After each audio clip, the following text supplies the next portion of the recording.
মৰমৰ ছাত্ৰ-ছাত্ৰীসকল আজি আমি এই ভিডিঅ'ত আলোচনা কৰিম প্ৰেজেন্ট পাৰফেক্ট টেন্সৰ তিনিটা বিশেষ নিয়ম। ইয়াৰ আগৰ ভিডিঅ'ত আমি সিম্পল প্ৰেজেন্ট আৰু প্ৰেজেন্ট কন্টিনিউয়াছ টেন্স ডিসকাস কৰিছিলো।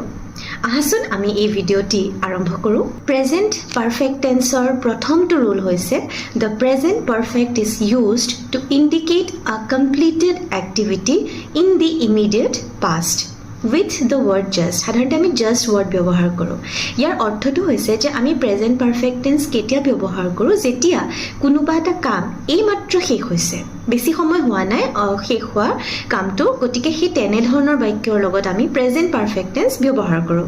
উদাহৰণৰ সৈতে বুজো ব'লা। For example, I have just finished my homework। আমি just word ব্যৱহাৰ কৰিছোঁ আৰু ইয়াৰ অৰ্থটো হৈছে যে মই এইমাত্ৰ মোৰ হোমৱৰ্কখিনি শেষ কৰিছোঁ। Another example, my father has just gone out to the market।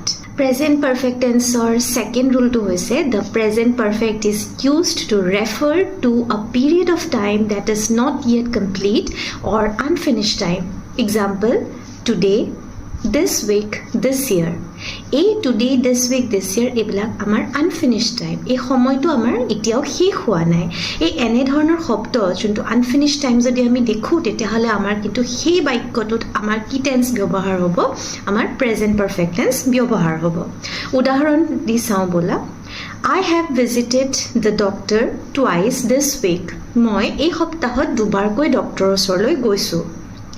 আৰু আন এটা example, I have received the letter today।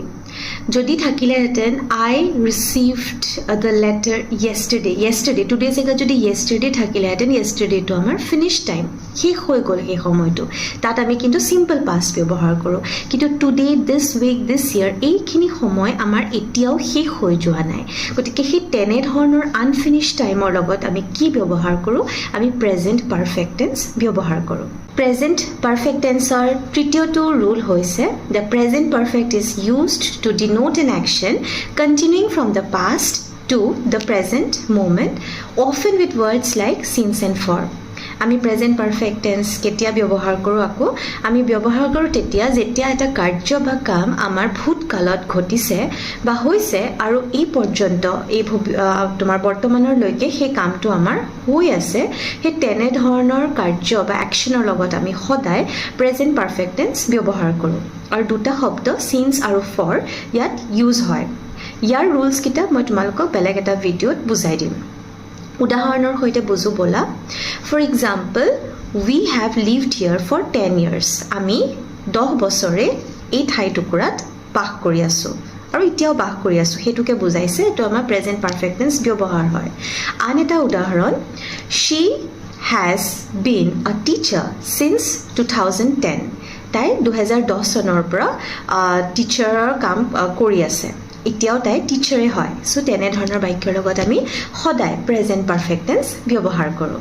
Present perfect টেন্সৰ ষ্ট্ৰাকচাৰটো হ'ব for positive sentence subject plus have has plus verb 3 plus object, negative sentence subject plus have has plus not plus verb 3 plus object, interrogative কাৰণে হ'ব have has plus subject plus verb 3 plus object plus question mark।